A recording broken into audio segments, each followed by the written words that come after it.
Good afternoon, good morning, and good evening from wherever you're joining us in the world. I would like to welcome you to the fourth quarterly informal briefing on the Global Compact on Refugees. The PowerPoint presentation is available in English and French. Click on View options and then select your preferred language under Shared Screen. Interpretation is available in English and French. Please select your preferred language using the interpretation button at the bottom of your screen. Before we get started, please note that this session is being recorded and will be made available online afterwards. Please make sure that your camera and microphones are switched off unless it is your turn to speak. When I call on you, you will need to turn on your camera and microphone directly. Following the presentations, we look forward to hearing from you. Several participants in this session have requested in advance to make an intervention. If you have made such a request, please inform us in the chat function that you are present and provide your name and affiliation. If you would like to make a request to speak and have not already done so, please indicate this in the chat function, providing your name and affiliation. I will call on you when it is your turn to make an intervention. As this is an informal briefing, we will not be following all formal protocol, but we'll start with those who have indicated in advance a wish to make an intervention. Please keep your interventions to a maximum of 2 minutes. The summary and presentation from this session will be made available on the UNHCR's website. Moving on to our agenda for the day. During today's briefing, we will first hear some opening remarks from the Assistant High Commissioner for Protection, followed by an update on GRF preparations by the head of the GCR coordination team. We will then hear from 2 key GCR initiatives regarding their plans in the lead up to the GRF. First, we will hear from Ms. Dominique Hyde, Director of UNHCR's Division of External Relations, on the Common UN Pledge 2.0, and then from Mr. Jan Herek, Public Affairs Leader at the INCA Group. We will open the discussion after the briefing and look forward to hearing from you. I would now like to give the floor to Ms. Triggs. Gillian, over to you. Thank you very much, Anne, for that introduction, and welcome everybody to this fourth and final quarterly meeting for this year to report and brief on what we've achieved towards the Compact and preparations for the Global Refugee Forum next year. Can I thank you all, states, our partners, civil society, refugee groups, all of those who are joining us in working towards achieving the objectives of the Global Compact on Refugees. I do appreciate it. We all do here with my colleagues here in headquarters. It's a big thing that we've all taken on, and your resilience in coming to these briefings has been much appreciated. We're very pleased indeed that you're with us. And we hope that can be maintained next year when things are really getting exciting. And I'm pleased to make these introductory remarks because we have got some very positive things to notice. Can I confirm, just for the record and just in case you haven't caught up, the forum will be held on the 12th to the 15th of December next year, 2023, in Geneva at the Palais. We're very excited to have the Palais. It's going to be very, very... I think it's going to have the gravitas that this event requires, and we'll be very pleased to welcome all of you and your senior government and other leaders at that meeting. The co-conveners have now been announced, and you will know that our co-host, of course, is Switzerland, and our co-conveners are Colombia, France, Japan, Jordan, Niger, and Uganda. So we think we've got a fairly good balance between regions as well as between the hosts and donor countries. We're also planning a small takeover ceremony from the 2019 co-conveners, Costa Rica, Ethiopia, Germany, Pakistan, and Turkey. We are, of course, very grateful for those countries. They took part not knowing probably quite what a co-convener was going to entail, what it meant, without knowing quite how the first of the Global Refugee Forums in December 2019 was actually going to go. So thank you for your courage. And I know that the High Commissioner will make the appropriate remarks to recognise the huge contribution you've made as the inaugural co-conveners. On the GRF, we are, of course, recognising very significant achievements that have been made collectively, despite the huge challenges that so many countries have faced and we think probably will continue to face for some time. We have unprecedented numbers of people displaced. We've had 40 emergencies declared this year or this past year alone, absolutely unheard of within UNHCR's work on landscape on emergencies, and we rather fear that there are some difficult times to come. But despite these emergencies, I think what is very, very clear to me, certainly, and certainly to my colleagues, is that the Global Compact on Refugees and the techniques and the mechanisms that have been adopted to give it practical and concrete effect are clearly needed. They're clearly the way forward, working together collaboratively to achieve that aspirational objective of equitable sharing of responsibility for refugees themselves. We know that the solutions of inclusion and self-reliance to achieve protection and durable solutions are ones that the Compact promotes and ones that the mechanisms are designed to achieve. Notable progress, I'm really pleased to be able to say this, has been made since the first GRF with the pledges, 1,700 now recorded, the majority of which have either been fulfilled or are in progress. And they do demonstrate that those giving effect to the pledges are governments, of course, but they're also reflecting the whole of society approach, which is fundamental to the Compact itself. Faith-based groups, parliamentarians, scholars, local communities, refugee-led groups, women-led refugee groups. The private sector has risen hugely to the challenge of displaced people and including them in work opportunities, the corporate sector, parliamentarians and others. So with more than 1,000 pledge updates received now, and that is an impressive advance, the level of engagement has exceeded our expectations here in the Global Refugee Compact group. We really see an unshaken commitment by almost 700 pledging entities representing 133 countries and 567 organizations, 7 regions, and 15 stakeholder groups.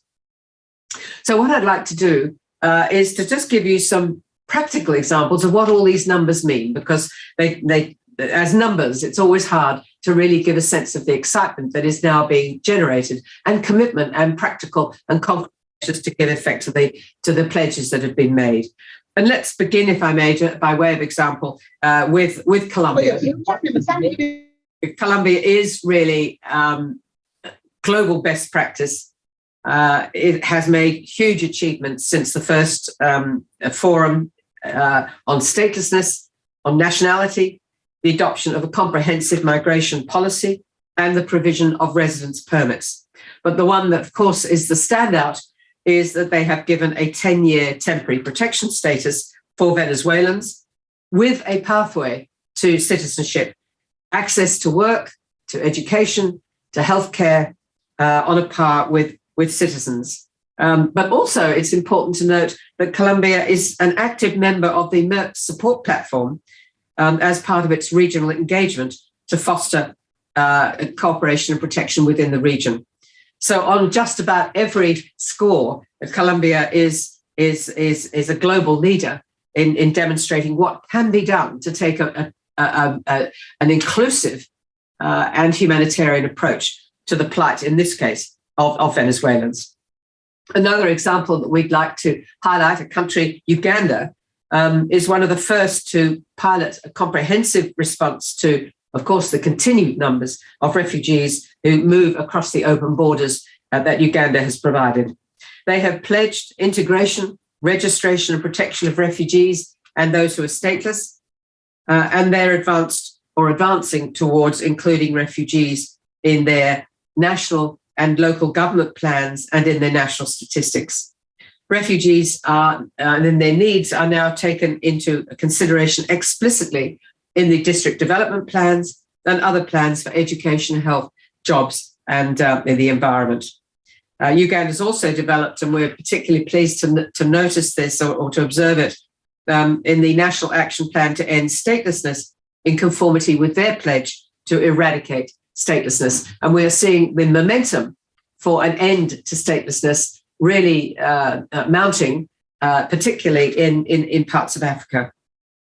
The third example I'd like to give is with regard to Rwanda.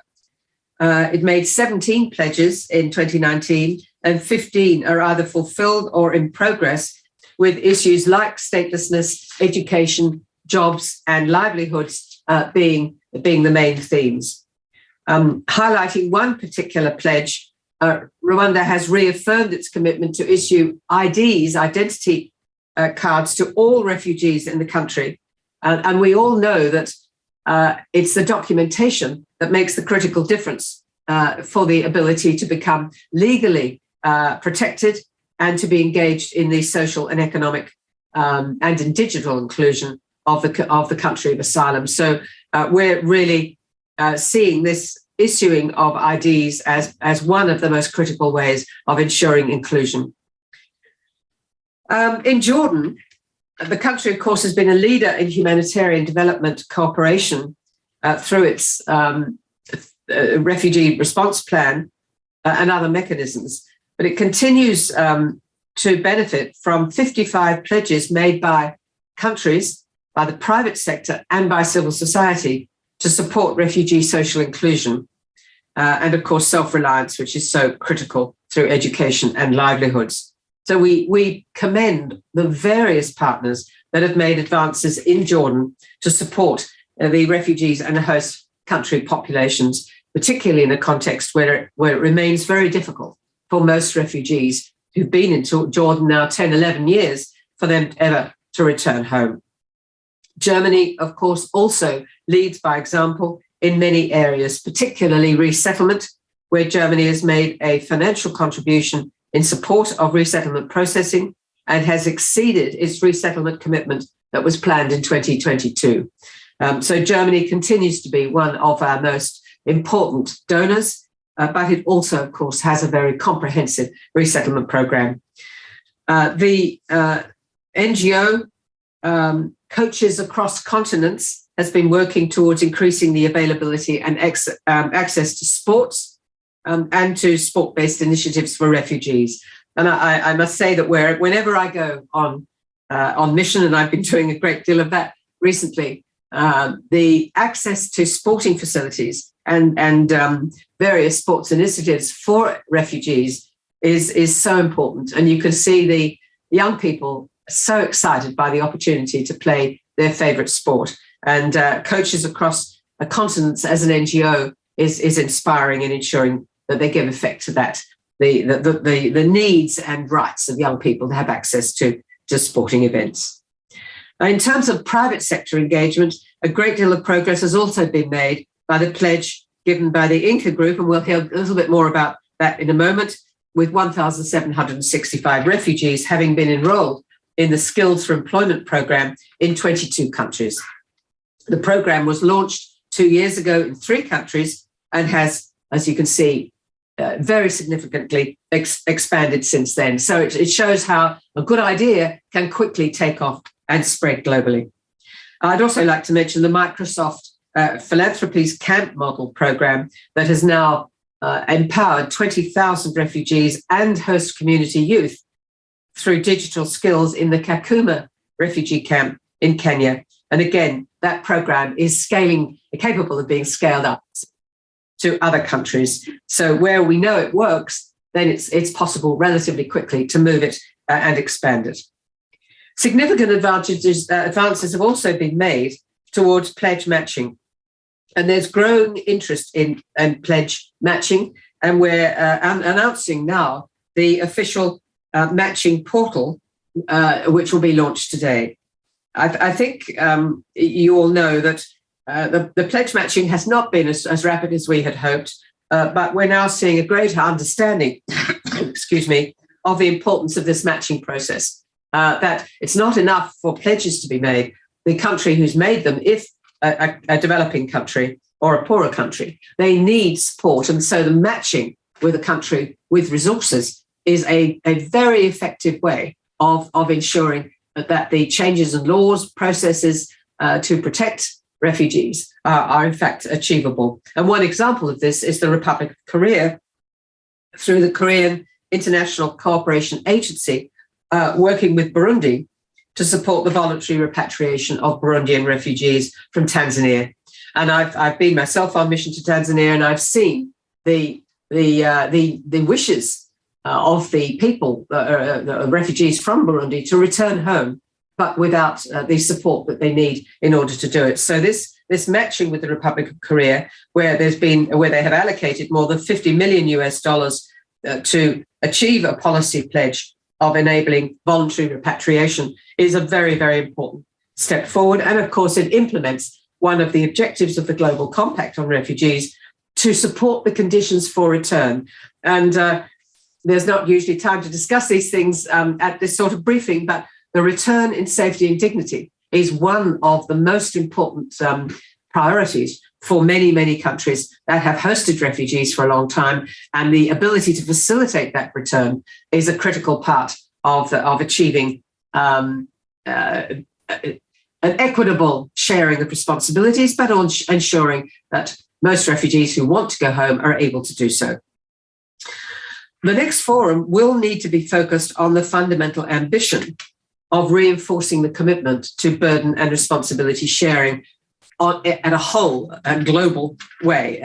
The states and governments themselves, but other stakeholders who need to actualize and give practical effect to the objectives of the compact. And we hope to do this by addressing some of the gaps that we're starting to understand, the gaps in solutions, in the need for greater development engagement, additionality in funding, and one that we come back to again and again, broadening the basis of support.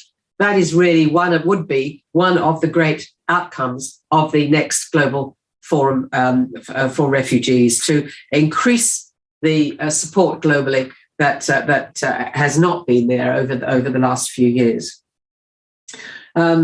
We hope that the High Commissioner's dialogue on protection challenges, which this year is on development, will help to broaden that base, but also to ensure that we are not only acting in a humanitarian way, but are working with our development partners to address root causes, to stop the movements in the first place, or where, for any number of reasons, people have been displaced, there are development actors there to rebuild.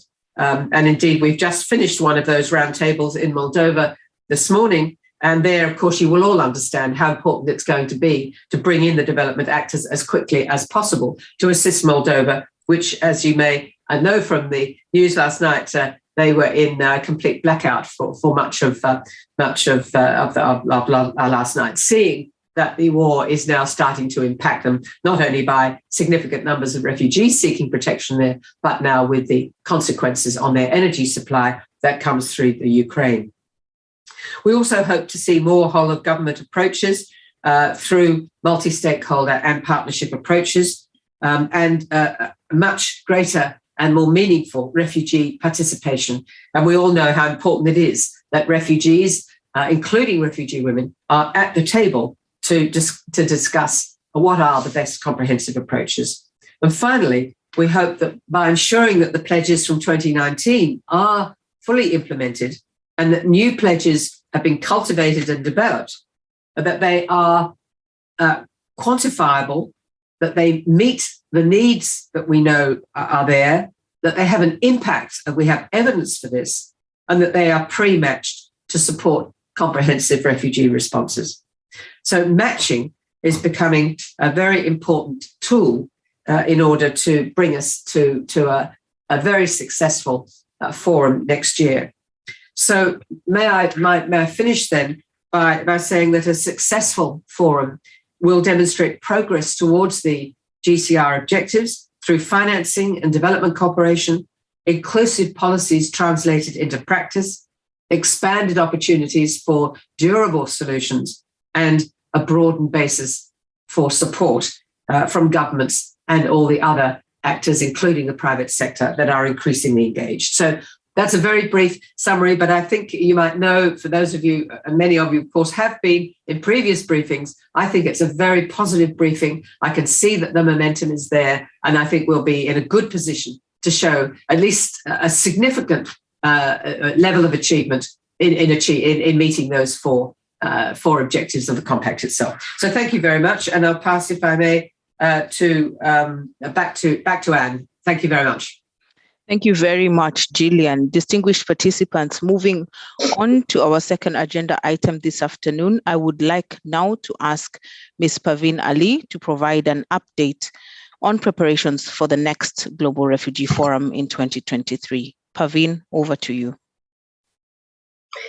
Thank you very much, Anne, and thank you both to you and Gillian for the opportunity to brief on where we stand with preparations for the Global Refugee Forum today. I thought I would start by just recalling what the Global Compact says about the Global Refugee Forum to orient us and help us to start thinking about where we want to focus our efforts moving ahead. Of course, in the Global Compact, in the very beginning of the Compact, it sets out the objectives around easing pressures on host countries, enhancing opportunities for self-reliance, expanding opportunities for third country solutions, and supporting conditions for return. And in the second part of the Global Compact, it recalls the Comprehensive Refugee Response Framework that was enacted, which was annexed to the New York Declaration from 2016, and recognizes that the Comprehensive Refugee Response Framework is really at the heart of the Compact and is a key tool to achieving these objectives. When looking at the mechanisms that we have available to us through the Compact to facilitate comprehensive responses, the Global Refugee Forum is set out as the key mechanism at the global level for doing so. It sets out three broad areas around which we can advance comprehensive responses through the forum. The first is through stock taking, which is an opportunity to assess progress towards the GCR objectives, as they will be assessed through the GCR indicator report. The second GCR indicator report will be launched in November of next year. We can also assess progress through reporting on pledge and initiative implementation. The pledging process, as you know, the updating process is continuously open, but twice a year we continue to invite all pledging entities to provide updates, and I'll share with you some very quick numbers on those in a moment. The second very significant part of the forum is the pledging process. And this is where, as Gillian mentioned, we are really hoping to see high quality pre-matched joint pledges and initiatives implemented from 2019, but also announced in support of the recommendations that came out of the high-level officials stock-taking meeting last year. So we will need to find ways to also give visibilities to these high-impact pledges, and over the course of the next year, as we develop the program for the GRF in consultation with all governments and other stakeholders, this will be a key consideration. The third part of the forum is quite essential, and that is around learning through exchanging good practices, showing what works, showing where we can do better, identifying opportunities, thinking through how we can address challenges and lessons learned, and to use this learning to really inform future action in support of the GCR objectives. In light of the strong focus on the opportunity for this kind of exchange, we are also thinking about how to build this into the program for the next forum. And of course, all of this is undergirded by the multi-stakeholder and partnership approach in meaningful refugee participation, which Gillian mentioned. If we can go to the next slide, please. So just in terms of where we stand at the moment, which is important for us to reflect upon as we think about where we need to go, as Jillian mentioned, we have many, many pledges in our database now, many more than we started with in 2019. We have more than 1,600. Over 1,000 of them have been, of the pledges that were submitted have been updated as of today. About a quarter of those that were updated have been reported as fulfilled, and Jillian provided some examples of some of those fulfilled pledges. We've seen more than 300 new pledges announced since the GRF in 2019, and of those, almost 58 were announced this year alone. And we're finding now that governments are a little bit, 11% more likely to report on progress than non-state actors. So a challenge ahead for all of us is to think about how we can support all of the different actors and pledging entities who've been engaged in the process to ensure that we can hear about the progress that's being made, hear about the challenges, and find ways to give visibility to all of the work that has been done to really bring these pledges to fruition. If we can go to the next slide, please. So just a very quick snapshot of what we've seen with the pledge update so far. When we're looking at the pledges that have been made by governments, we see that we have a very high rate of reporting on progress towards these pledges, ranging all the way from 56% to 98%. So this is very encouraging. And of course, all of our colleagues in our country offices and regional offices are available to support governments to continue to report and update on pledges. The more that reporting is done, the better it is for ensuring that we're able to communicate about that progress and find ways to reflect the progress that has been made as well in the Global Refugee Forum. If we can go to the next slide, please. And also looking at the pledges that have been made so far, we have seen that about 700 entities have submitted pledges. As Jillian said, around 133 of those entities are governments, 567 are non-state actors. The majority of pledges have been made around statelessness and protection, capacity, and solutions. But these, of course, are grouped by the key themes that we focused on for the last Global Refugee Forum. For the next one, we have many more themes linked to the Global Compact that we'll be able to assess progress towards. So we hope to update this with more analysis for those who are interested in the future. If we can go to the next slide, please. In terms of multi-stakeholder engagement, you will also see that we have a lot of pledges that have been made by civil society in particular, as well as sports organizations. I think a notable one thing to note from looking at the statistics that we've seen is that a large number of the pledges that have been made at the global level, meaning that we have really good ambitions and aspirations, and the challenge in front of us is to see how the pledges made at the global level can be channeled and matched towards specific refugee or stateless situations. So it will be really key over the coming year as we prepare for the next forum to look at progress that has been made in translating global commitments into local ones, and to see where we can facilitate support for that through the matching process. If we can go to the next slide, please. Also, you can see a similar phenomenon with international organizations and private sector organizations. We've made a lot of progress, so the big challenge ahead for us is to really see how we can build on this through pledge implementation, but also through matching. If you can go to the next slide. So just to recall, we're encouraging that these pledges are implemented and that new ones are cultivated in line with the recommendations that came from governments and other stakeholders at last year's high-level officials stock-taking meeting. These key recommendations are available on the website.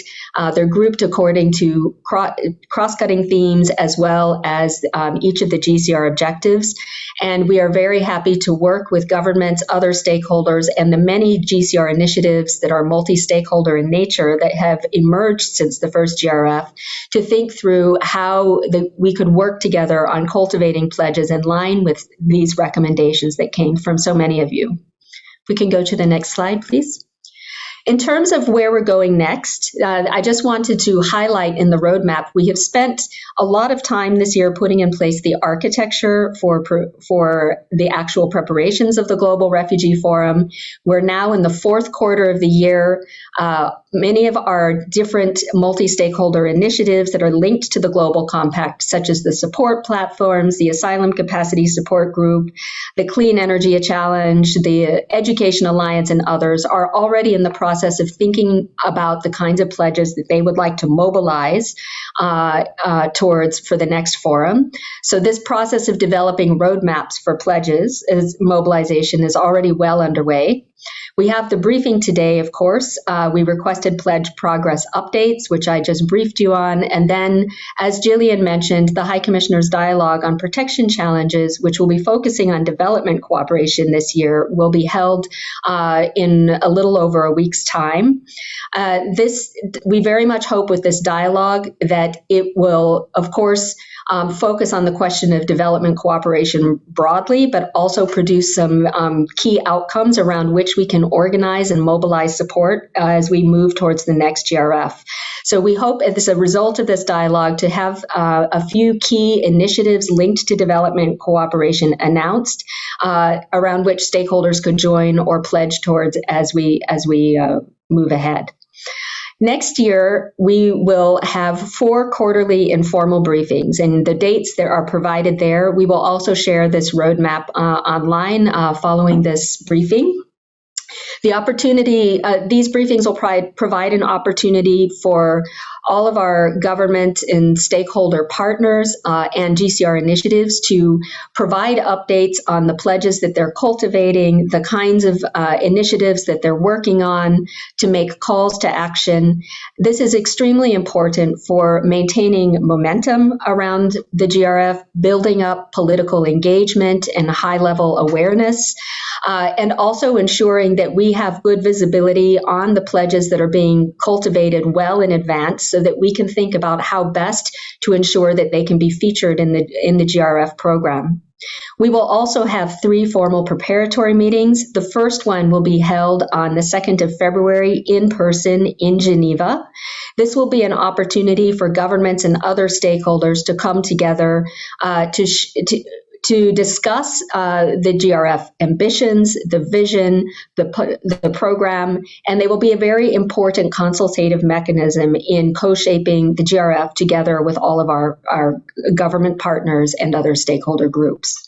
We will, as I mentioned, launch the GCR Indicator Report in November, and then in December, on the 12th of December, we have that date reserved for advance events that will be linked to the Global Refugee Forum, and the actual plenary for the forum, which will be held at the ministerial level, will start on the 13th and go to the 15th of December. If we can go to the next slide. And as Jillian mentioned, the leadership arrangements have now been announced, and we are looking forward to having a handover event from the 2019 to 2023 co-conveners, which is planned during the closing plenary of the High Commissioner's Dialogue on the 8th of December. So I just wanted to flag this as well for those who will be participating in the dialogue or listening in through the live stream to watch out for this. For the next slide, please.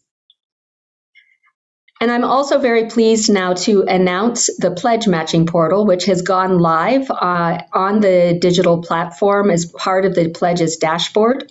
This pledge matching portal, we hope, will be a first step for any government or other stakeholder who would like to engage in the pledge matching process. Through the pledge matching portal, a host country government that has made a policy pledge can go in, find their pledge, update the progress on the pledge, provide more details about what is needed to implement the pledge, or they can submit a new policy pledge. And then other actors who would like to support the implementation of the policy pledge will be able to do so, will be able to indicate their interest in doing so through this portal. So, for example, if a donor government would like to support with financial support for a policy pledge, they could indicate through this portal their interest, and UNHCR would facilitate the next step in formalizing the match. if an NGO or an international organization or a development partner or private sector partner would like to announce material support, technical support, or any other kind of support as well for implementing these policy pledges, they are able to do so as well. You can identify the pledges by region, by country, by theme through this portal. It's a first step to give you an overall sense of opportunities for pledge matching. As you can see, we have more than 220 policy pledges already on the portal. So it's an opportunity both to match pledges already there or to cultivate and develop new matches between host countries and other actors willing to engage in providing support. So we're quite excited that this is now live, and we would very much welcome any feedback or questions you may have on this as we move ahead. Ultimately, the matching process it is a bit of a bespoke process between the partners that are involved, and UNHCR remains available to facilitate those conversations. But we hope that this portal will be a first step in indicating interest. If we can go to the next slide, please. So finally, I would also like to announce that with regard to meaningful refugee participation at the GRF, which Gillian mentioned is so pivotal to the success of the forum, we have now launched a call for expressions of interest for refugees or refugee-led organizations who would like to participate in the GRF preparations. Our colleagues on the team here will share in the chat the link for refugees who would like to participate in GRF preparations to express interest. And we will use this as an opportunity to identify and engage refugees in the process over the course of the next year. And of course, refugees, as mentioned before in our previous briefing, are very much encouraged to join initiatives, to submit good practices, to engage at the local level with our offices. We're happy to put you in touch. To also contact our advisory board of persons who are displaced or stateless. This advisory board is serving as a formal consultative mechanism as well for us in the development of the GRF program, and to also engage in learning more about the process, but also engage in supporting pledge development.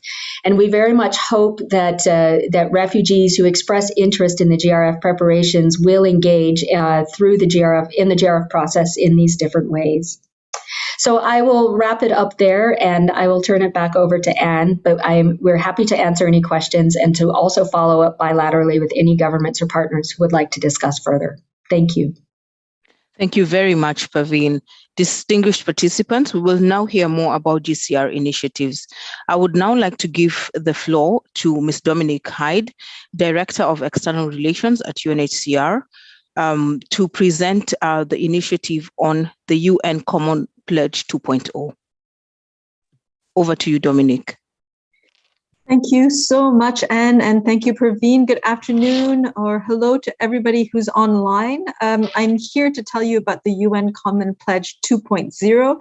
It's an exciting whole of society UN initiative, which is focused on supporting refugee hosting countries to realize some of the really progressive policies that these countries have put in place on refugee inclusion in national systems, and many more that need to be still put in place with your support. If I can ask to go to the next slide.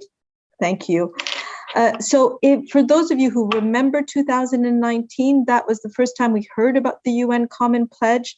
That's where our Secretary General, the UN Secretary General, as well as the UN Emergency Relief Coordinator, called and committed all of the UN entities to ensure that analysis, policies, and response plans systematically integrated the needs of and rights of refugees and displaced people. And they also were calling on working much more hand in hand with hosting governments and communities to facilitate refugees' inclusion in national systems.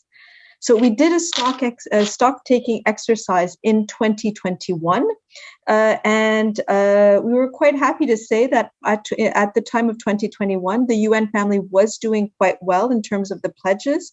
on including refugees in its own plans, with 15 UN entities who had really stepped up their support on refugee inclusion. There is always room for further scale up, and we're counting on our UN family to really systematize this across the whole UN-wide effort. As well as in this 2021 stock taking, what we found is that 10 UN entities agreed on 10 ways in which they can provide stronger and more systematic technical and programmatic support at national and subnational levels to include refugees in national and municipal data sets and plans and budgets and service delivery systems. I think that municipality aspect is so key, because sometimes we stop at the national and we don't go down towards the municipal, and that's where often we see a real shift in that support. And these same UN agencies are full on board and are now looking ahead at 2023 and what can be done. And if I can ask to go to the next slide. So the co-leads have not changed. It's OCHA, it's DCO, and it's UNHCR towards the UN Common Pledge. However, the group of participating entities is wider this time around. You see it with all of our different logos, and there is huge levels of interest, which is really, really positive. So if I can give you just a few examples of what I mean by that, if you think of, so for example, OHCHR has joined the initiative, but if I then focus in on a few examples of what the UN family has done, let's start with UNICEF. UNICEF are a key partner when it comes to education and refugee children's inclusion. And so they have excellent programs that are supporting ministries of education to extend and strengthen the national systems. UN Women have excellent programs to promote local female leadership. I'm going to stop using the word excellent, or else I will be saying that for all of my UN colleagues, but I do mean it for each one of them. UNDP work with ministries of planning and finance are an incredible ally when it comes to planning and helping refugee hosting countries to budget and to plan for refugees. So leveraging on all of these capacities and many more that I haven't given as example, we're really hoping that this is going to have powerful benefits, not just for refugees, but also for the communities that are hosting them. Next slide. The pledge will have two key elements which are outlined on this slide. The country element, level element, which is a key strength, which we did not have when the 2019 UN Common Pledge was launched. In a few countries, the UN country team has already opted to join, or we are anticipating that quite a few more will join. Another key shift that we're seeing in the 2.0 version is that we're really strengthening when it comes to measurable targets at both levels. We want and we need to be able to define what success looks like. How can we hold ourselves accountable, and how can we measure that progress? So I think for everybody who's online, I think the intention is that we really want to make a real difference in refugee lives and the communities that host them. And if we're not able to measure it, it'll be very difficult to tell that story of what that success looks like. So we'll also be costing the resources required to achieve our ambition so that we can work to get the resources in place and maximize our ability to deliver on the pledge over the next 4 years. Next is the timeline. So the timeline, sorry, next slide. Thank you. The timeline here shows the broad lines of how we're suggesting to co-create and how it should run. As all timelines, I'm sure will have a few shifts, but it will be an opportunity to take stock and extract further learnings from the experience of the first common pledge. We can't do this alone. So throughout this process, we're going to engage with some key stakeholders. Number one, refugees themselves at both global and country level. And it's not tokenistic. We want it to be meaningful. And so therefore, at a global level, a group of refugee experts is being pulled together with the support of groups such as our SEAT, the Global Refugee Network, and the Global Refugee Youth Network to accompany and support the process. And at country level, we're asking UN country teams who will build on their existing AAP, assistance to affected, accountability to affected populations mechanisms, to consult with refugees and their host communities as well. Second, as a stakeholder, is that we'll be really working closely, as we usually do, but even more so, with refugee hosting countries. Again, this will be a key role of the UN country team to engage with governments as they build commitments relating to the pledge into the frameworks. Third, the IFI community. We know that one of the major impediments to refugees is inclusion in national systems. And these national systems, in many cases, need the budget support for refugee hosting countries. So we're going to continue working with the IFIs to promote increased financing for refugee hosting countries and to ensure that this results in support for refugees and support for strengthening and extending national service delivery systems in refugee hosting areas. Finally, donors. The humanitarian and development donors will be key to the success of the pledge. We don't just need your resources, but also your expertise, your influence, and all the complementary efforts you can make.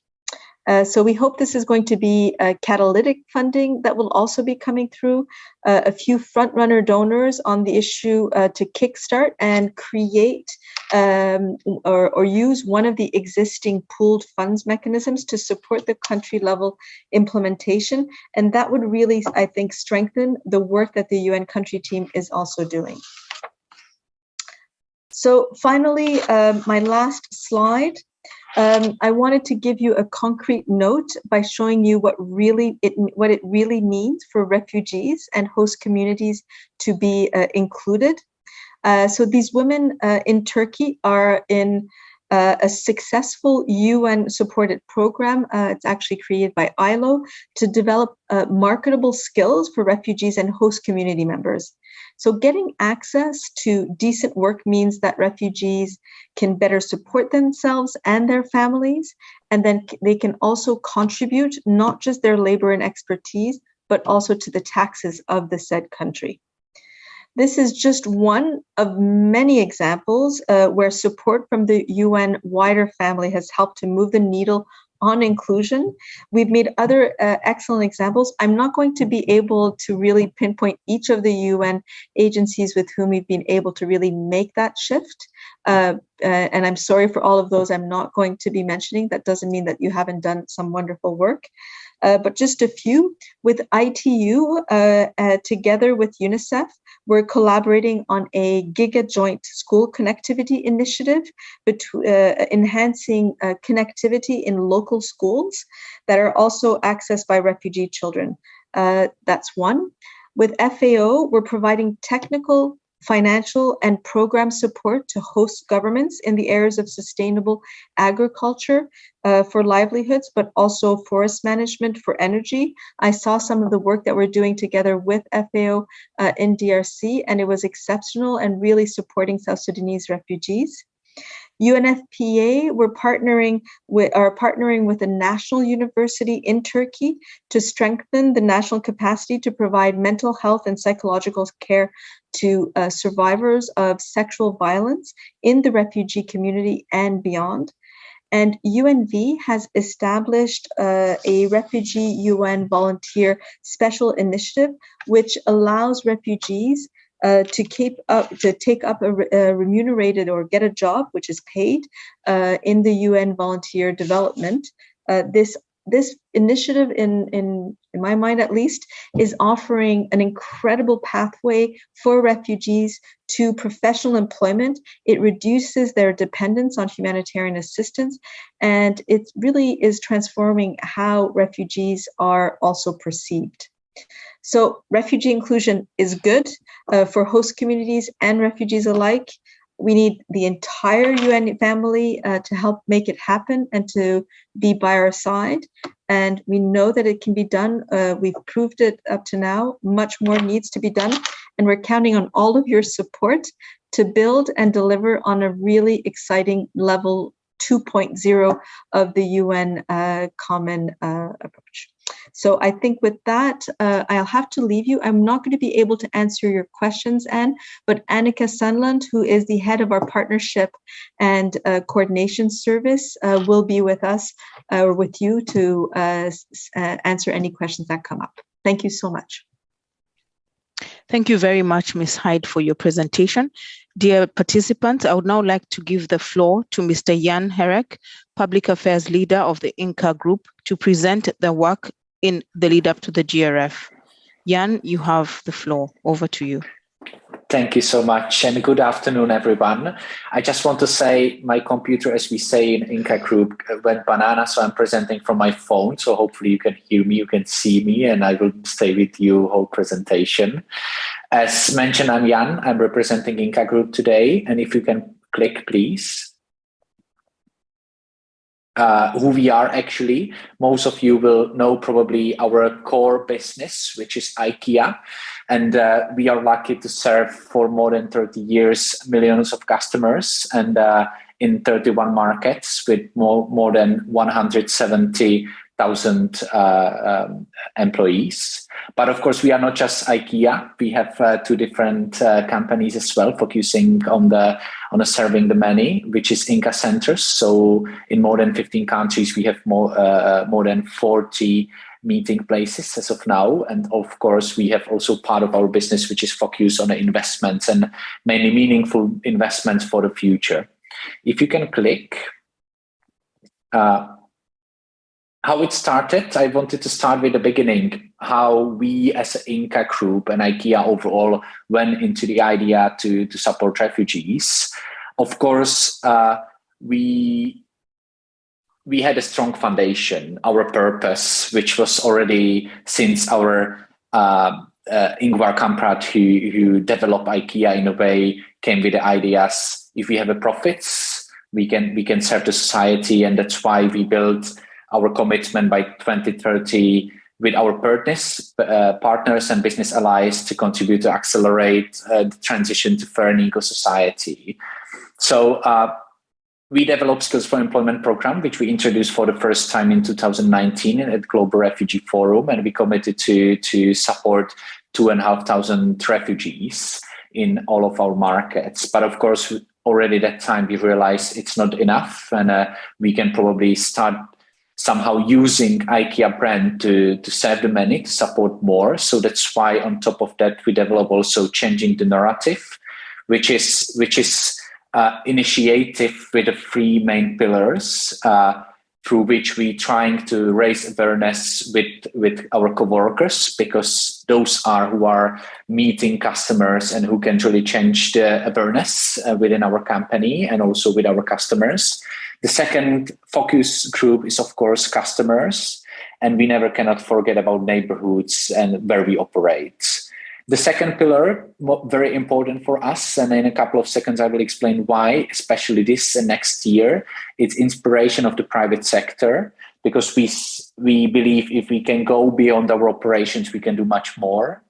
And of course, not everything is perfect, and we live in the different legislative environments. So we did also our aspiration to engage decision makers and change their perception of the refugees in the markets where we operate. If we can click. I would say what a journey on our side. Already 3 years when we did our commitment in Global Refugee Forum with supporting refugees. And since 2020, we started supporting refugees in a way. And we also run within the Changing the Narrative, as I mentioned a couple of seconds ago, already our first Global World Refugee Day campaign, which then continued through all the different years. But unfortunately, in 2020, we were facing also COVID-19 challenges with the closures, etc. So we needed to, in most of the markets, to postpone our program until 2021. So because our program is really based on the direct contact with refugees and So we were not able to provide the space for it at that time. But we catch the train in 2021. We did, of course, we continue, as I mentioned, with the World Refugee Day campaigning and changing the narrative. And we welcome in our operations already first more than 800 participants through the Skills for Employment program. And we were planning to go, of course, with the speed until now. We did, but unfortunately in 2022 we are facing another challenge in our geopolitical situation, I would say, with the war in Ukraine. And that time we needed to also raise the question internally. It's not enough to support just through the Skills for Employment program. We have more than several millions of people displaced right now in Europe, of course, and it's not touching just Ukraine. So that's why we developed also emergency community support, and we supported with several million euros and hundreds of thousands of products, also UNHCR and our trusted partners in Ukraine, but also outside of Ukraine to support those displaced from Ukraine. We continue with Skills for Employment, as I mentioned, and we have more than 1,700, and I know it was mentioned already today by Assistant High Commissioner. And we plan to, and I'm happy to say that we plan to go even a little bit beyond by August 2023. And our estimations are right now around 3,000 participants of the Skills for Employment program. But with war, we also knew that it's not enough still. We need to go beyond our operations. And during the beginning of the war, we were contacted by several private companies to understand how they can support both during the emergency, but also more long term. So that's why we decided also to open source our toolkit. We call it Skills for Employment Toolkit, which is providing 7-step approach how companies can start with refugee employment. And we announced at annual meeting in Davos in May, World Economic Forum annual meeting, that we have aspiration to engage with those learnings, not just with employment, but mainly, but also with advocacy and other elements, 500 companies. If we can click. That's why we set for this year and next year, one of the biggest priorities, except of course, continuing in the Skills for Employment program and hiring people through the hiring displaced talent. Our big priority would be business engagement. Simply why? Because we believe more and more companies will work on changing the perception and join our forces. We can really create a change in a society. How we want to do that easily, but amplifying our experiences and learnings. We know how it is to start in some markets, even challenging markets, but we know how to overcome some challenges in the beginning and how it can be beneficial for the business. And we are lucky to have already business proof points, what it means to have refugees in a company. So that's why we want to also highlight their value and the value of refugee integration for the society, but also for the business, because we believe doing good business is a good business. What we do, we are right now utilizing all Inca leaders' engagements on the global EU and market level. One of the example, and we were working very closely with UNHCR, were one-on-one planet dialogues when we brought like 25 multinational company leaders on a CEO level to discuss what could be our solution. We have also aspiration to be very engaged in refugee topic also in the next World Economic Forum annual meeting. We want to be engaged also with our industry. So we are planning right now within the World Retail Congress some sort of the workshops and roundtables on the purpose-led retail and what we can do for the refugee community. Of course, we continue engaging through the different UN UNGA week bilateral meetings we have as a company and suppliers gatherings, because we have more than several thousand refugee suppliers, and we really believe that's the key to really engage other businesses. What is the outcome for us? The private sector, of course, will go further and set up bold and ambitious targets. It can be in both. It can be with us in some sort of a coalition. We don't know it yet. We want to work on it. Or it can be separately. But the most important outcome is for us is, of course, they will set the bold and ambitious targets. If we can click for the last slide I have for us today. We don't have a concrete solution right now, which we will go to GRF next year. But I wanted to say today that we are working cross-functionally right now through the changing the narrative, skills for employment and hiring displays with our different functions from procurement, Inca centers, Inca investments. And we want to have a look what could be next step for Inca to support refugees. Last thing what I want to say, we will be continuing with our commitment to support refugees, but we don't know exactly what it will be. So if you can click, this is my last slide. I will unfortunately will need to leave in the end of this engagement for the next presentation I have, but definitely you can reach out, and I believe Jakob Oster, our partnership officer, will reach out with the questions we can then help you we can answer. Thank you so much for having us today again. Thank you very much, Mr. Herrick, for your presentation. Dear participants, the time has now come for us to hear your views, your comments, and your questions. We will now open the virtual floor for interventions, starting with some updates from some of the GCR initiatives that have begun preparations for the next GRF. I would like to remind you that if you have made an advance request to speak, please inform us in the chat function that you are present and provide your name and affiliation. If you'd like to make a request to speak and have not already done so, please indicate this in the chat function, providing your name and affiliation, and I will call upon you when it is time to make an intervention. We will do our best to accommodate as many interventions as possible within the time allotted for this session. I would now like to call upon the Government of Switzerland and ask Mr. Alex Woodmere to have the floor. Over to you.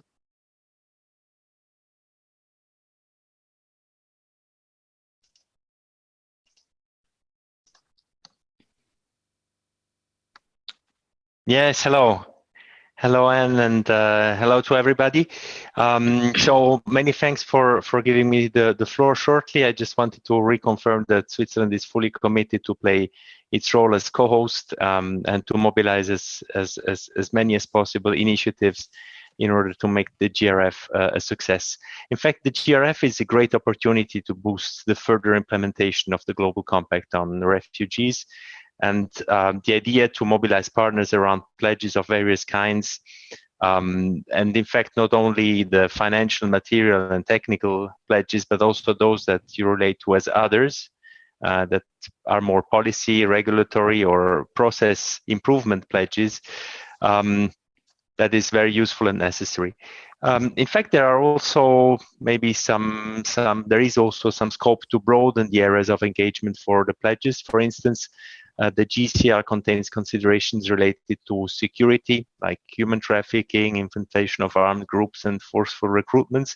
So it could be an idea to also add an area which is related to promoting a human rights-based approach, for example, by border control, or police and other security-related agents, in full respect of the Palermo Protocol.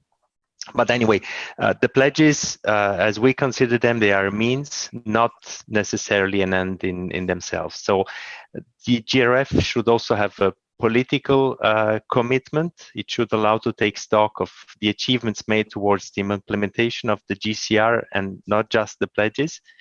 And it should allow to discuss the limitations of the GCR and how and by which kind of initiatives, reforms, policy commitments, and maybe paradigm shifts it can be achieved, but also modified. So the concept of burden and responsibility sharing, in fact, is very important, but it remains somewhat vague and not binding. So my question is, would it not be possible to become a bit more precise, and why not ambitious, and to create a space during the preparatory process to have such discussions and come up with new recommendations at the GRF to provide guidance for the various kinds of stakeholders on how they should play out their role in order to exploit more fully their contribution potential, and also to make the global effort for refugees in this burden and responsibility sharing more efficient, effective, equitable, and sustainable. Thank you very much.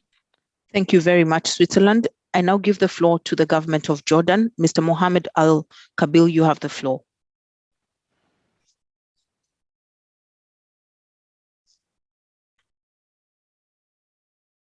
Hello, do you hear me? Yes, I hear you. Unfortunately, my computer tells me that I cannot start video. It's okay, you can proceed. We can hear you. Okay, thank you very much. I would like to express my sincere thanks to the GCR coordination team for convening this meeting, and to the Assistant High Commissioner for Protection, Ms. Gillian, for her opening remarks and for her mention of Jordan as a leading example regarding inclusion of refugees. Jordan looks forward to the convening of the Global Refugee Forum at the end of 2023. And as one of its co-conveners, we hope that the next forum will serve as a successful continuation of the first forum in 2019 in terms of implementing current pledges and cultivating new pledges as well. In this context, I would like to refer to the high-level official meeting in 2021, which was an opportunity to identify challenges and areas in need of support in order to shape the substance and implementation of pledges. We believe that pledges should be designed around the needs of both refugees and hosting communities in order to translate them into concrete improvements in the lives of refugees and hosting communities. Furthermore, burden and responsibility sharing among countries worldwide remains to be a principal pillar that has to be reinforced. And we need and must be able to develop new ways to respond as one world, one humanity to crises and challenges we face, and make sure that no one is left behind. We know that much remains to be done, and much can be done through the Global Refugee Forum, and it is our collective responsibility to make the next forum a story of success and to move forward in achieving GCR4 main objectives. Thank you very much. Thank you very much, Jordan. I now give the floor to AGD Group of Friends.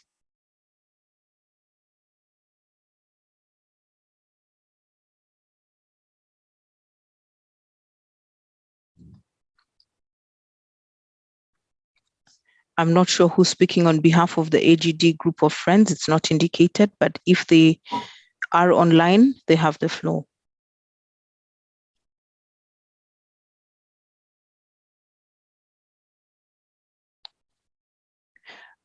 Okay, then in that case, we'll move on to the government of Uganda. And I have Mary Namono. Mary, you have the floor. Thank you very much, Anne. And Uganda government is very grateful. We want to thank specifically the Assistant High Commissioner, Gillian. Gillian, thank you for your kind words and highlighting so far our progress on the commitments we made in 2019. Of course, as a country, and especially an African country and from the third world, we continue to remain proud of our commitment that we hold towards the cause of refugees, and our national policies remain committed to making better even that which we have already put in place. We are more excited to be one of the 6 co-conveners this year, and specifically we took keen interest in listening to the update and the progress so far of the preparations by Paveen. Ours is more of a request for more clarification from Paveen on that specific part of the launch of the digital forum, where we'll be posting our pledges or progress made and the matching. My government is specifically interested in the bit of matching. Can we hear from the Secretariat more clearly whether it's the Secretariat that's going to play or offer us that technical assistance in helping to match the pledges, for instance, from the third world country and the donor countries? That is something that we are really interested in hearing from you.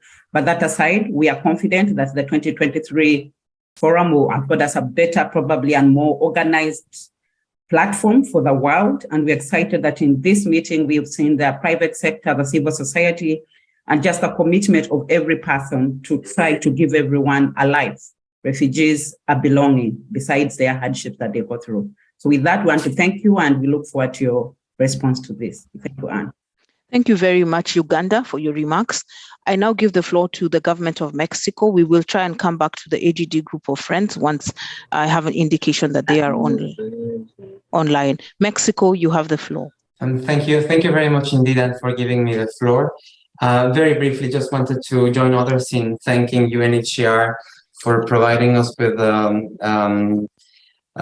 these relevant updates regarding preparations on the 2023 Global Refugee Forum. I have two very quick questions. The first is regarding the pledging process. From what I can recall, UNHCR was doing an internal process of reflection aimed at making making the pledges more targeted, more precise, bearing in mind the needs in general and more specifically the objectives of the refugee compact. So I was wondering if I mean, not necessarily right at this moment, but eventually can you also include this topic in the upcoming updates on the preparations for Mexico is really important in order to if you have done so, to have this set of information in order for our government to be fully prepared. It takes time to consult government officials and agencies engaged in the refugee issue in general. So as soon as we have those guidelines, it will be very appreciated. And secondly, Perrine also mentioned the in-person preparatory meetings that will start in February, 3 sessions throughout 2023. We take duly note of this initiative. Of course, any information on the developing on these in-person meetings will be appreciated. But I wanted to know if you can provide us with more information regarding the outcomes that these preparatory meetings are aiming at.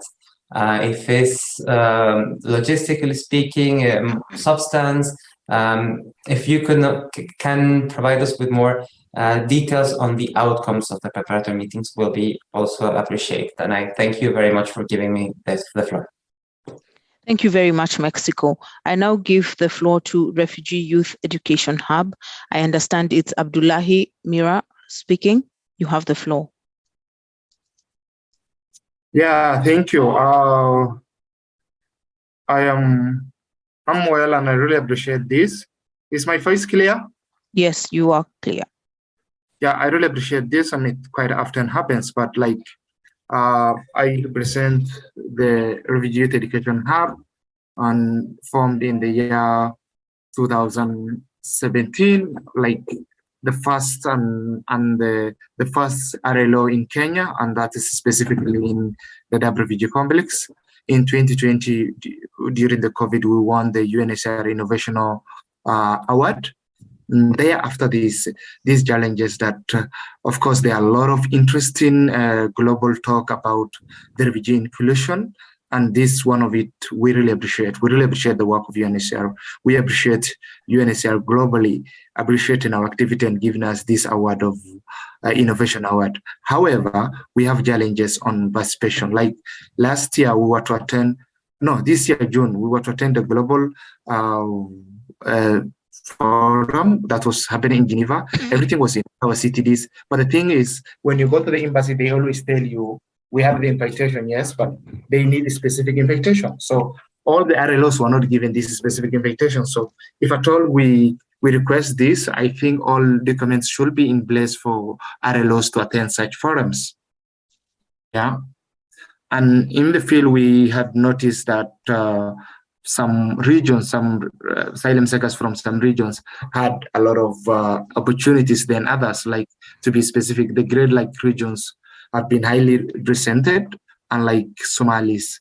And I'm not saying this on a tribal line, on a hate speech, but on a fair observation. And Somalis make out of 56% of refugees in Kenya. But if you check out the international forums who attends, more than 90% are from the Great Lake regions. That's to be specific, Congo and Burundi, unlike from Ethiopia or South Sudan or Somalia. So with that, we really appreciate this. The more we have, the more we work for our communities. We already have activities on education on our book drive. If you check on our Twitter, you will get that. We also have livelihood activities that we do every World Refugee Day. We're doing it for the 3rd year now. We do it with some little funding with ILO.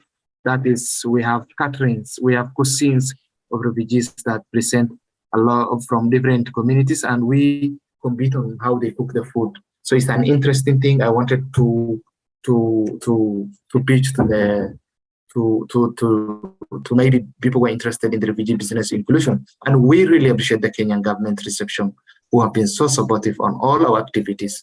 This, without governments of Kenya's thing, we couldn't have done anything. So with that, we really appreciate everyone's effort, and let us mean it. Let's say inclusion should be a meaningful inclusion should mean meaningful inclusion. With that, thank you, everyone. Thank you, Gloria from UNHCR. Thank you very much, Refugee Youth Education Hub. I now wish to give the floor to Nataka Lam. You have the floor, Laisha. Great. Thank you so much. And thanks for the floor, giving me the floor of representing Nataka Lam, and I am the program manager at Nataka Lam. What we do is we're a social enterprise as well as a startup. We offer high quality cultural exchange as well as language exchange services delivered by refugee and displaced persons through the gig economy. Currently, we have hired refugees from Africa, the Middle East, Latin America, covering languages in Arabic, Persian, Spanish, French, Ukrainian, Armenian, and even more. So all our services include translation, online language training, and tutoring, as well as cultural exchange. All of those sessions are covered and delivered by refugees themselves. In return, we provide refugees with professional training, mentorship to be performed in a professional network, and also provide sustainable pathway for income during and after displacement through their early stage of resettlement. So to date, we have helped displaced people as well as refugees to self-generate over $1.8 million and connecting them with more than 300 education institutions, more than 100 corporate companies with more than 10K unique users in more than 90 countries. What we have seen in our result is 60% of the refugees we hired have reported our work is the only source of income for them, and more than 30% have found a permanent job resettlement through our network. And 40% of the refugees we hired reported that Nataka Lam have helped them to sustain themselves while pursuing educational opportunities. So I will be more than happy to discuss in the future if there is any interested partners who would like to know more about our services and how we can help together to help the refugees throughout their resettlement processes and provide sustainable income. Thank you. Thank you very much, Nataka Lam. I now give the floor to ORCD Afghanistan. ORCD Afghanistan, you have the floor.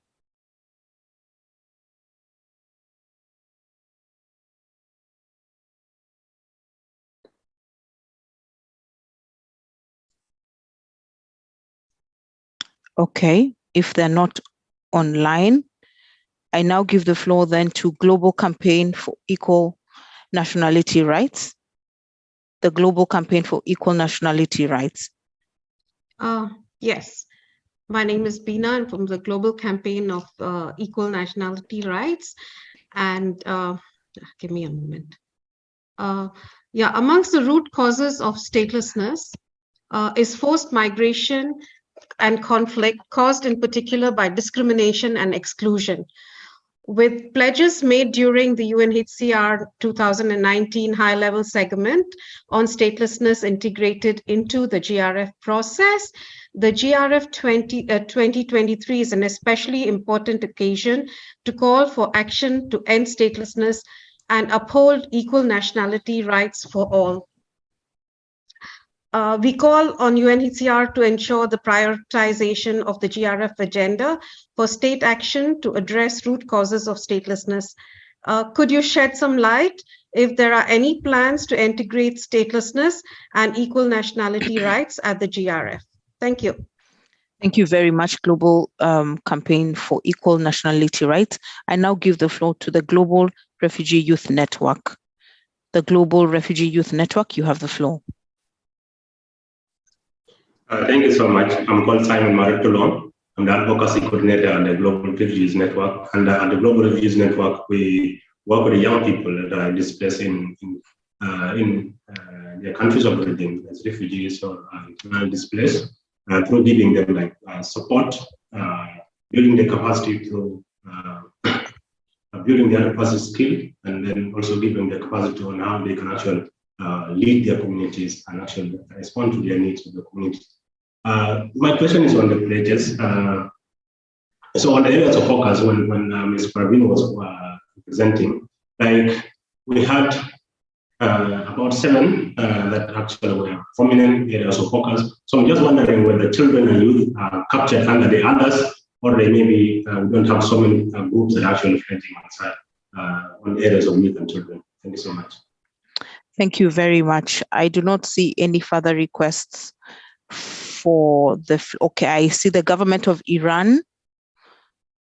Iran, you have the floor.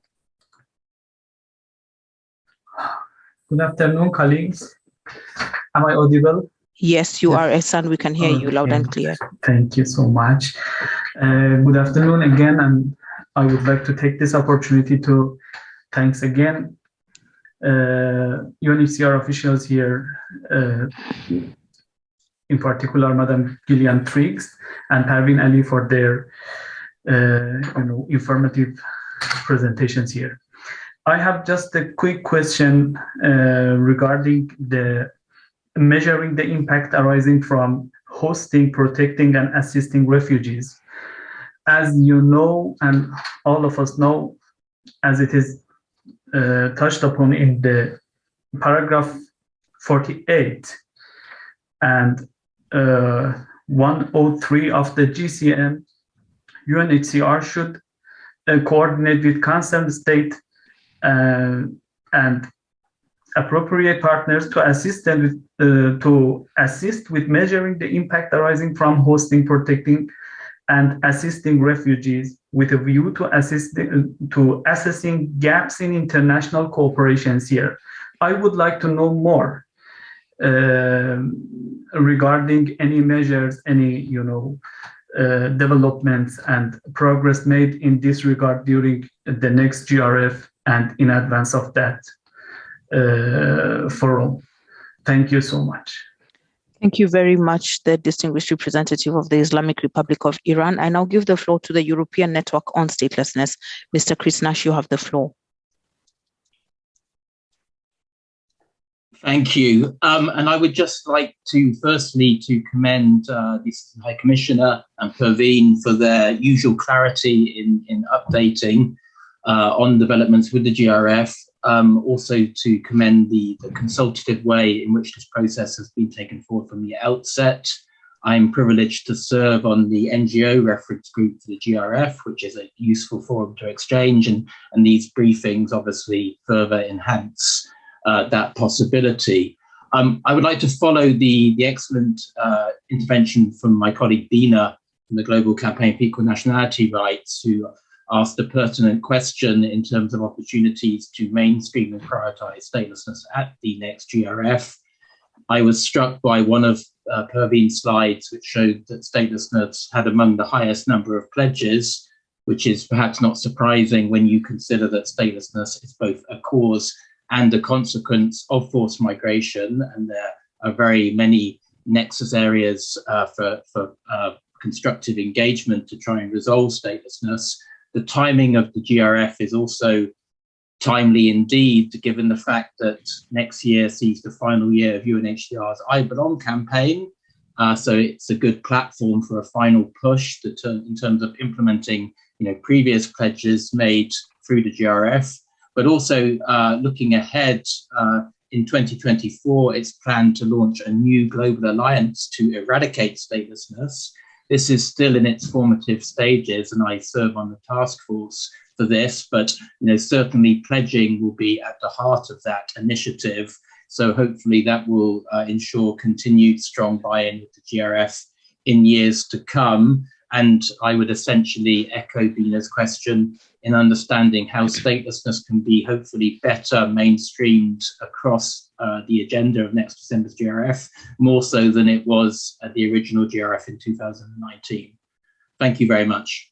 Thank you very much, European Network on Statelessness. I now give the floor to the International Development Law Organization.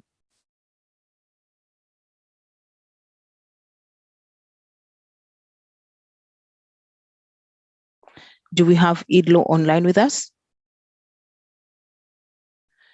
Okay, as we wait for IDLO to prepare themselves to take the floor, I now give the floor to the government of the Republic of Korea.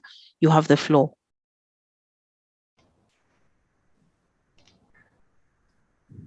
Thank you very much for giving the floor.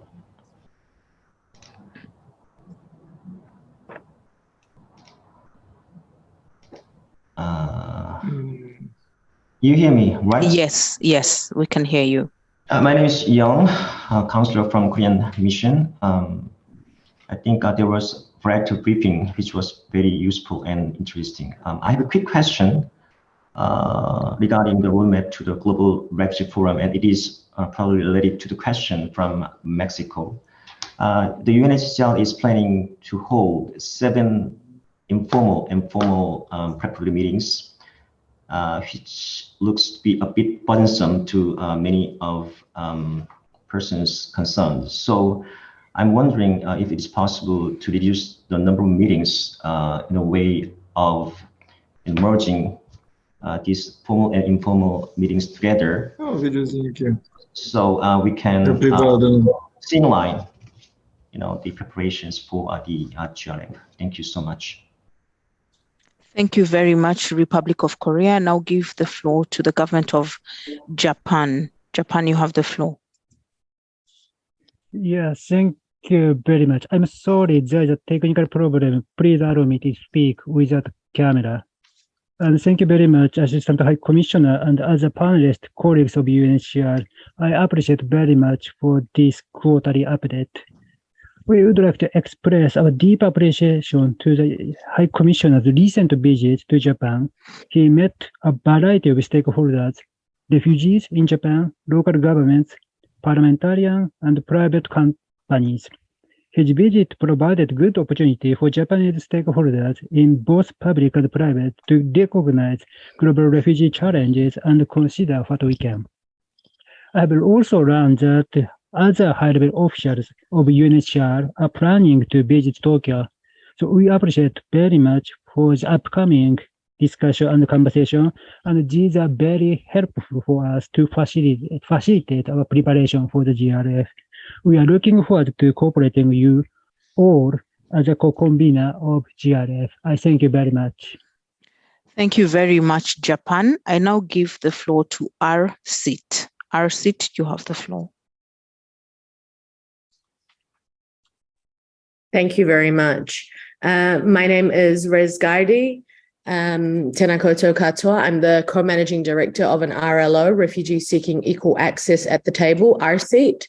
Through RSEAT, Refugees Seeking Equal Access at the Table, we're trying to enhance the efficacy of refugee responses by changing the reality of refugees being left out of the conversation about policies that directly involve our lives. RSEAT is working directly with states, in particular to build mechanisms for meaningful refugee participation in policymaking and decision-making, and also to include refugees as members of their national delegations to all meetings of the global refugee regime. There are now established mechanisms in Canada, the US, New Zealand, Ireland, and RSEAT is in the process of working with partners to set up similar mechanisms in other countries around the world. These mechanisms identify refugee advocates with lived experiences of forced displacement who bring experience and expertise in their contributions to policy discussions. We can use these mechanisms to ensure that refugees can participate in a sustained and substantial way in all discussions within the UN system that affect refugees' lives. When the UN General Assembly affirmed the Global Compact on Refugees in 2018, it acknowledged that refugees are most effective when they actively and meaningfully engage those they're intended to protect and assist. And so in line with that, we hope that together we can produce positive outcomes through collaborative approaches to global challenges and work on pledges that will have tangible outcomes for refugees globally. And we welcome new partnerships and contributions to work together in the lead up to the Global Refugee Forum. Thank you. Thank you very much, Arsit. As I see no more requests for the floor, I'd like to hand over to Perveen to respond to some of the questions that have been asked, and then thereafter to Gillian for some closing reflections. Over to you, Perveen. Thank you very much, Anne, and thank you to everyone for your very useful interventions and questions. I think these are extremely important for us as we continue to refine and clarify our thinking about what we're hoping to achieve with this next Global Refugee Forum together. I'll just very quickly touch on some of the questions that were addressed to me. The first on the question of UNHCR's role in the matching process. UNHCR is definitely available and ready to proceed with facilitating the conversations between the stakeholders who would like to engage in matching around policy pledges. The pledge matching portal is really a first step in the process. It's a place where host countries can provide further information to help facilitate the conversation around the kinds of matches, whether it's financial, material, or technical support that may be needed. And it's also a first place where actors who would like to engage in supporting the pledge could indicate their interest. Ideally, what we would like to see by the end of next year at the Global Refugee Forum are some very good examples of concrete matches in support of host country policy pledges, bringing together the different stakeholder groups who can contribute and complement in different ways. If we have a policy pledge to include refugees in primary education systems, for example, how can donors support with financial support? How can we bring the private sector, for example, to support with building opportunities for connected refugee education? How can we bring academic institutions to support with teacher training, whatever the particular needs may be for ensuring that that governments and host communities are well supported in helping to achieve the ambitions and commitments they've set out, the better. So the more we can tell the story of the Global Compact through the matching process, the more impactful, I think, more impactfully we can communicate, and the more that we can understand how the GCR can make a difference. With regard to the priorities for pledging at country level, this is something that's very much being developed in consultation with governments and other stakeholders. We're happy to engage with any governments or other actors who would like to hear more about that, and we can, please do reach out to us bilaterally. We're happy to speak more and strategize together. On the preparatory meetings, the idea behind the formal preparatory meetings is very much like for the last Global Refugee Forum, when we also had 3 formal preparatory meetings. It's to really set the political ambition and the tone and the outcomes that we would like to achieve together, and to co-shape those, and to decide how that will be reflected in the event and the modalities for the Global Refugee Forum itself. So this is really a consultative opportunity to set the agenda for the next GRF more concretely, to clarify how the different governments and other stakeholder groups will contribute to that and play a role, and how that will materialize next December. In terms of the informal briefings, these are really opportunities for different initiatives to update. And I very much take note of the Republic of Korea's concern that it could be a heavy process, and we will go back and reflect on that to see how we could lighten that. The intention actually behind this was to lighten it from based on the lessons we learned from the last Global Refugee Forum, when there were many briefings and consultations that were being held by different stakeholder groups around particular themes over the course of the year. And it was quite heavy because there would often be meetings and discussions around the preparations for the forum almost on a weekly basis, being convened by different groups. And we thought to streamline the process a bit more, we would try to provide global opportunities for information sharing for those who are interested. But we can go back and review this a bit more and see how we can accommodate and address the concern that was raised.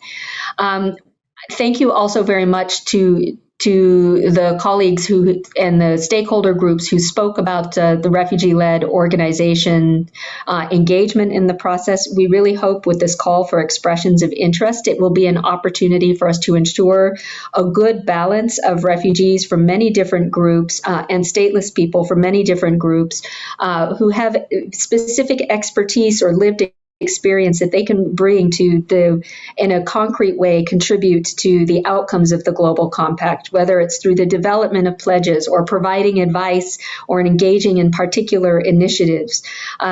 This will be quite important. And we really encourage refugees who are interested in being engaged as a part of this process, bringing their expertise to the table, to please do complete that expression of interest and let us know if you have any questions or comments on that.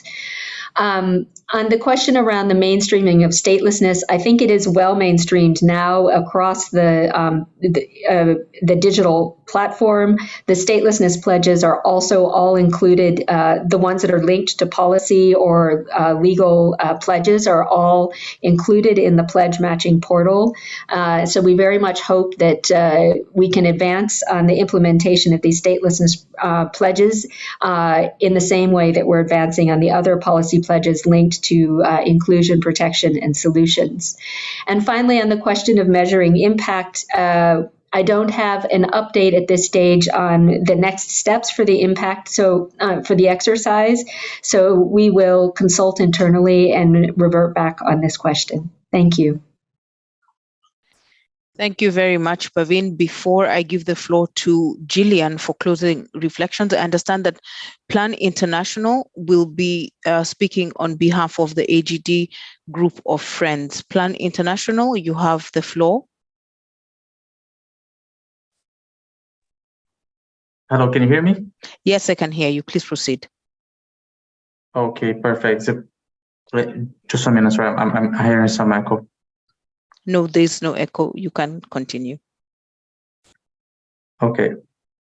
I would like just to first apologize. I think we had a bit of a confusion among the members of the groups, but I'm happy to update a bit on the group of the AGD group of friends.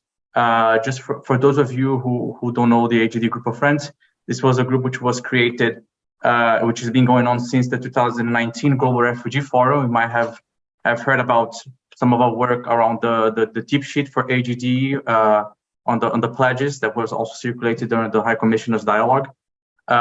We are a multi-stakeholder group, which this year is coming together with different initiatives that works on different themes to ensure that all refugees can have access to services, and among also all of the pledges can also tackle discrimination based on age and diversity, to ensure that pledges are also promoting access of diverse refugees to different pledges. So the group actually met twice already.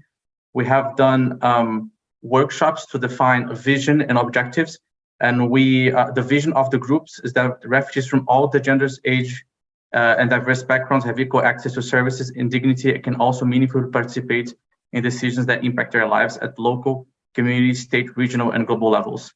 Among this vision, we have 3 objectives of this group. The first one is actually to showcase progress on intersectionality and highlight the impactful AGD joint pledges in plenary and side events during the 2023 Global Refugee Forum.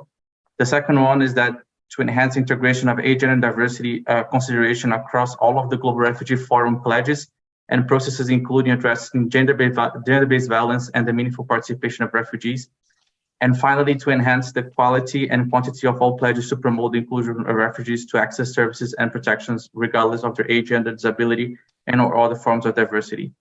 Currently, the group works on the 3 different pillars. The first one being on advocacy, the second one being on pledge development, and the third one being on meaningful refugee participation, working with some colleagues to really ensure that the pledges are addressing meaningful participation. I would just like to put out here a call for colleagues and for states and for other stakeholders to join the group. We have currently diverse membership of initiatives working on child rights, working on disability, and on gender as well. And we will really welcome a participation of others as well in the group on the further activities. Thank you very much. Thank you very much, Plan International. Ladies and gentlemen, I would now like to give the floor to the Assistant High Commissioner for Protection, Ms. Gillian Triggs, for some closing reflections. Gillian, over to you. Well, thank you, Anne, and thank you all for these really excellent questions, and they do help us understand what your concerns or interests are. So thank you for staying with us for this question part and making such contributions. Can I begin by, of course, thanking Switzerland. They, of course, are a wonderful co-host, and they've been with us throughout. They do, Alexander Widner makes some very interesting comments about, one, broadening the scope to look at some other areas like trafficking or forced recruitment, or promoting a human rights response. We'll give a little more thought to that because I think it is interesting, the broader human rights interests. And of course, the context of Ukraine has raised the issue of trafficking more forcefully than we might have expected in this part of the world. But the suggestion that I think is particularly interesting is what scope there might be for discussions about reforms or adjustments that might be made within the context of the compact, because we have known, of course, that achieving equitable sharing of burdens and responsibilities is a grand ambition, and it has yet to be fulfilled in some areas in particular. So I think some more precise proposals, as has been suggested, is something we could certainly look at. Although we obviously don't want to turn the forum into a drafting exercise, it might be worthwhile being a little transparent about what we see as some of the weaknesses or some of the opportunities to strengthen the system for enforcement of the core idea of responsibility sharing. Thank you also to Jordan, Dr. Aslam. Thank you for being online.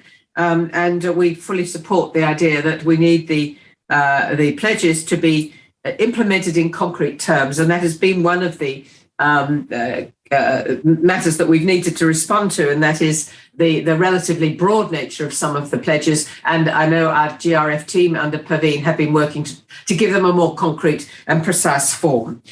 The point was well made by the Refugee Youth Education Hub that they sometimes need, in order to attend our meetings, specific invitations for visas. I know we have something in place, and perhaps we could talk to you offline about this to make sure that you do have the specific invitations that you need in order to join us at meetings. Thank you, Laisha, from Nataklam.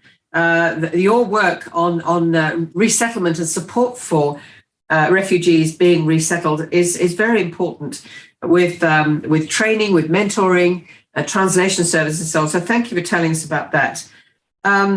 The question of statelessness has been raised, and indeed I think it is, in fairness, now largely mainstream, and we're seeing huge progress in that area, and we certainly will have a very strong place for it.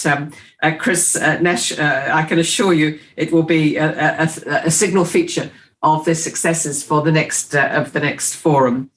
Can I thank Japan? Yes, the High Commissioner has just been there, and I will be going myself in December. I'm very much looking forward to the protection dialogue and to being able to discuss in a little more detail the protection needs and the role that Japan is playing, both as it strengthens its role as one of our co-conveners. We're really pleased you were able to accept that invitation, and more broadly, which you clearly are. The point has been made by Iran about needing to know a little bit more about measuring the impact to assess gaps.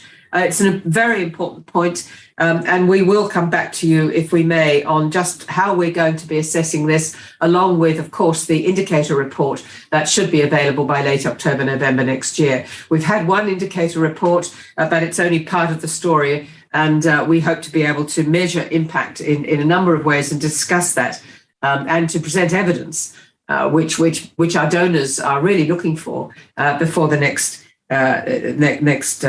forum. And finally, then, our seat and Plan International. Thank you for your comments.